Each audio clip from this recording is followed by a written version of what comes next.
আসসালামু আলাইকুম। জেনতারা নিউজ বাংলা অধিবেশন প্রবাহতে আপনাদের স্বাগত।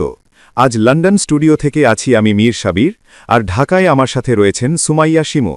চলুন শুরু করি আজকের গুরুত্বপূর্ণ সংবাদ। জানিয়ে দিব আজকের গুরুত্বপূর্ণ সব আপডেট। আন্তর্জাতিক সংবাদ প্রথমেই জানিয়ে দিব ইরানে পুতিনের নতুন গেম, কোনো ঘোষণা না দিয়েই বড় পদক্ষেপ। এরপর আরও জানিয়ে দিব ইরানকে পঙ্গু বানাতে ভয়ঙ্কর কৌশল যুক্তরাষ্ট্রের, কি করবেন মুজতবা খামেনি। এবং সর্বশেষ জানিয়ে দিব যুক্তরাষ্ট্রকে ৩ শর্তে ৩০ দিনের মধ্যে চুক্তির প্রস্তাব দিল ইরান। শুনছিলেন সংবাদ শিরোনাম, এখন বিস্তারিত। তবে তার আগে অনুরোধ থাকবে এই ভিডিওটিতে একটি লাইক, কমেন্ট এবং চ্যানেলটি সাবস্ক্রাইব করে জানিয়ে দিন কোন জেলা থেকে বা কোথা থেকে আপনি আমাদের এই ভিডিওটি দেখছেন এবং শুনছেন। এবার আমেরিকা ও তার অবৈধ সন্তান ইসরায়েলের শীর্ষ কর্তাদের রাতের ঘুম হারাম করে দিয়ে ইরানের আকাশসীমায় টহল দিচ্ছে এমন এক পারমাণবিক বোমারু বিমান, যার নাম শুনলেই পশ্চিমা সামরিক জোট ন্যাটোর ভেতরে চরম আতঙ্ক ছড়িয়ে পড়ে। কোনো পূর্ব ঘোষণা ছাড়াই ভ্লাদিমির পুতিন তার সবচেয়ে ভয়ঙ্কর পারমাণবিক অস্ত্রবাহী TU-160 বা হোয়াইট সোয়ানকে সরাসরি ইরানের আকাশে পাঠিয়েছেন। এই পদক্ষেপের পর আমেরিকা, যারা সাধারণত মধ্যপ্রাচ্যের আকাশে একটি সাধারণ ড্রোন দেখলেও মিডিয়াতে ঝড় তোলে, তারা এখন পুরোপুরি নিশ্চুপ। ওয়াশিংটনের এই পিনপতন নীরবতাই প্রমাণ করে পুতিনের এই পদক্ষেপের সামনে পাগলাটে ট্রাম্প কতটা অসহায়। এদিকে ঠিক একই সময়ে চীন ইসরায়েল থেকে তাদের নাগরিকদের দ্রুতগতিতে সরিয়ে নিচ্ছে। সব মিলিয়ে মধ্যপ্রাচ্যে এমন এক ভয়াবহ পরিস্থিতি সৃষ্টি হয়েছে, যা যে কোনো মুহূর্তে আমেরিকার অহংকার চিরতরে মাটিতে মিশিয়ে দিতে প্রস্তুত। ভ্লাদিমির পুতিনের কাজের ধরনটাই এমন, তিনি আগাম কোনো হুমকি দেন না, বরং সরাসরি এমন সব আঘাত হানেন যা শত্রুর সমস্ত পরিকল্পনা নিমিষেই গুড়িয়ে দেয়। আন্তর্জাতিক ওপেন সোর্স ইন্টেলিজেন্স এবং স্বাধীন স্যাটেলাইট ইমেজারিতে পারস্য উপসাগর এবং ইসরায়েলের দিকে মুখ করে এই সাদা রাজহাঁসের টহল দেওয়ার ছবি ধরা পড়েছে। এটি কোনো সাধারণ যুদ্ধ বিমান নয়।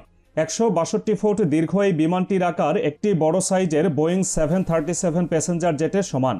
খালি অবস্থায় এর ওজন ১১০ টন, আর আকাশে ওড়ার সময় এটি সর্বোচ্চ ২৭৫ টন ওজন নিয়ে অনায়াসে মেঘের বুক চিরে এগিয়ে যেতে পারে।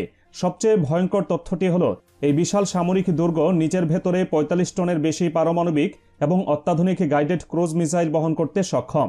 আমেরিকার কাছে থাকা B-1 ল্যান্সার বা B-2 স্পিরিট বোমারু বিমানগুলো কোনোভাবেই রাশিয়ার এই TU-160 এর সমকক্ষ নয়। পুতিন এই বিমানটিকে ইরানের আকাশে পাঠিয়ে সরাসরি ওয়াশিংটনকে জানিয়ে দিয়েছেন, ইরান এখন পুরোপুরি রাশিয়ার পারমাণবিক ছাতার নিচে সুরক্ষিত। এখানে আমেরিকার নাক গলানোর পরিণতি হবে সরাসরি ধ্বংস। আমেরিকা এবং ইসরায়েল এই বিমানের উপস্থিতিতে কেন এতটা ভীত, তা এর প্রযুক্তিগত সক্ষমতার দিকে তাকালেই পরিষ্কার হয়ে যায়। TU-160 এর সর্বোচ্চ গতিবেগ ঘণ্টায় 2220 কিলোমিটার। এটি এতটাই দ্রুতগতির যে আমেরিকার কোটি কোটি ডলারের প্রজেক্ট অত্যাধুনিক F-35 5G ফাইটার জেটও সোজা পথে উড়ে একে ধরতে পারবে না। এর চেয়েও বড় বিপদের কারণ হল এই বিমানের দীর্ঘপথ পাড়ি দেওয়ার অবিশ্বাস্য ক্ষমতা। একবার জ্বালানি নিয়ে হোয়াইট সোয়ান একটানা ১২,৩০০ কিলোমিটার পথ উঠতে পারে। এর মানে হল রাশিয়ার ভেতরে যে কোনো এয়ারবেস থেকে উড়ে এসে এই বিমান পুরো ইউরোপ ও মধ্যপ্রাচ্য প্রদক্ষিণ করে যে কোনো লক্ষ্যবস্তুতে পারমাণবিক হামলা চালিয়ে আবার নিজের ঘাঁটিতে ফিরে যেতে পারে। মাঝপথে কোনো রিফুয়েলিং বা জ্বালানি ভরার প্রয়োজন এর হয় না। এই সক্ষমতা প্রমাণ করে ইরানের আকাশে এই বিমানের উপস্থিতি শুধুই টহল নয়, বরং মধ্যপ্রাচ্যে আমেরিকা যে কোনো আগ্রাসনকে সরাসরি গুড়িয়ে দেওয়ার জন্য মস্কোর একটি চূড়ান্ত প্রস্তুতি। এই পারমাণবিক বোমারু বিমান আক্রমণের ক্ষেত্রে পুরনো পদ্ধতির মতো সরাসরি শত্রুর রাডারের ভেতরে প্রবেশ করার ঝুঁকি নেয় না। এটি তার লক্ষ্যবস্তুর হাজার হাজার কিলোমিটার দূর থেকে সম্পূর্ণ নিরাপদ অবস্থানে থেকে আক্রমণ চালায়। TU-160 থেকে নিক্ষেপযোগ্য KH-101 এবং এর পারমাণবিক সংস্করণ KH-102 ক্রুজ মিসাইলগুলো নিজস্ব GPS এবং টেরেইন ফলোয়িং প্রযুক্তি ব্যবহার করে। অর্থাৎ এই মিসাইলগুলো পাহাড় বা মাটির খুব কাছাকাছি দিয়ে উড়ে যেতে পারে। আমেরিকার প্যাট্রিয়ট বা ইসরায়েলের আয়রনটোমের মতো ফাঁপা রাডার ব্যবস্থাগুলো এই মিসাইলের গতিপথ টেরই পায় না। বিমানটি শত্রুর আকাশ প্রতিরক্ষা সীমানার অনেক বাইরে থেকে এই মিসাইলগুলো ফায়ার করে। ফলে আমেরিকা বা ইসরায়েলের রাডার যখন বুঝতে পারে যে তাদের দিকে পারমাণবিক মিসাইল ধেয়ে আসছে, তখন তাদের হাতে প্রতিরোধ করার মতো আর 1 সেকেন্ড সময়ও অবশিষ্ট থাকে না। ইরানের আকাশসীমায় এই বিমানের নিয়মিত টহল দেওয়ার মানে হল ইসরায়েলের তেল আবিব থেকে শুরু করে পারস্য উপসাগরে থাকা আমেরিকার বিশাল নৌবহর সবকিছুই এখন পুতিনের টার্গেটে সম্পূর্ণ লক হয়ে আছে।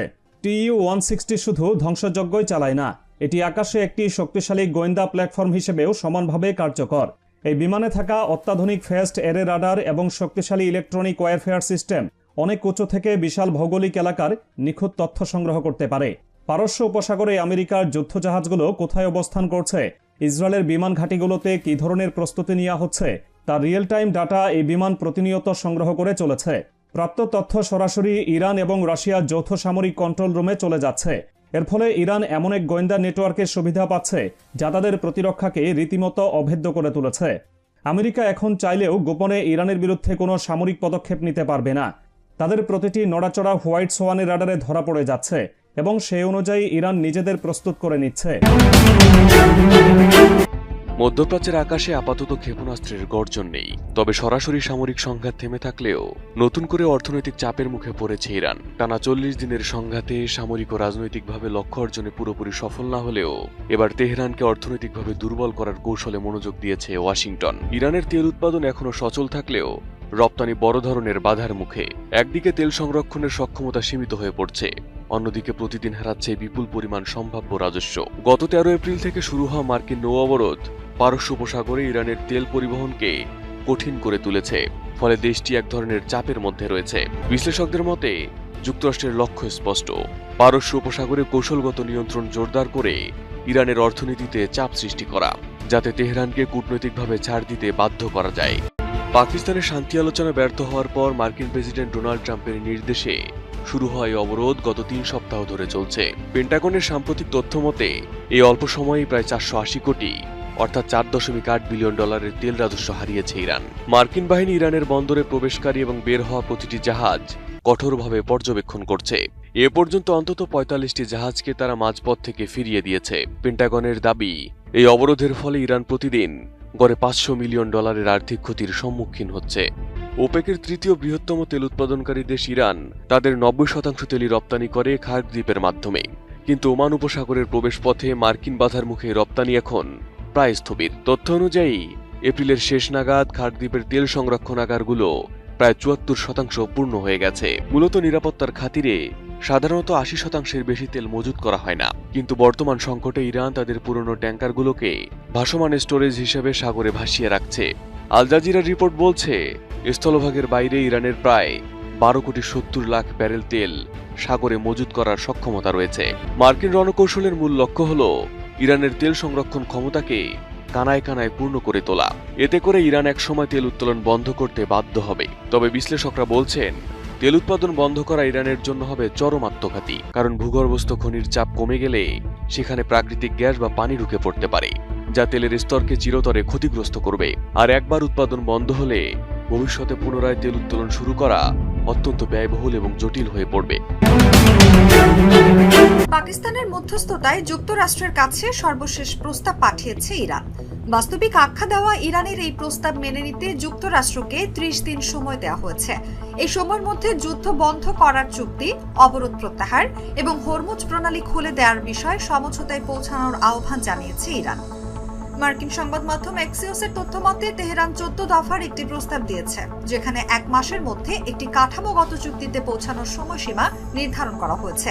এই চুক্তির আওতায় থাকবে যুদ্ধের সমাপ্তি, যুক্তরাষ্ট্রের নৌ অবরোধ প্রত্যাহার, হরমুজ প্রণালী পুনরায় উন্মুক্ত করা,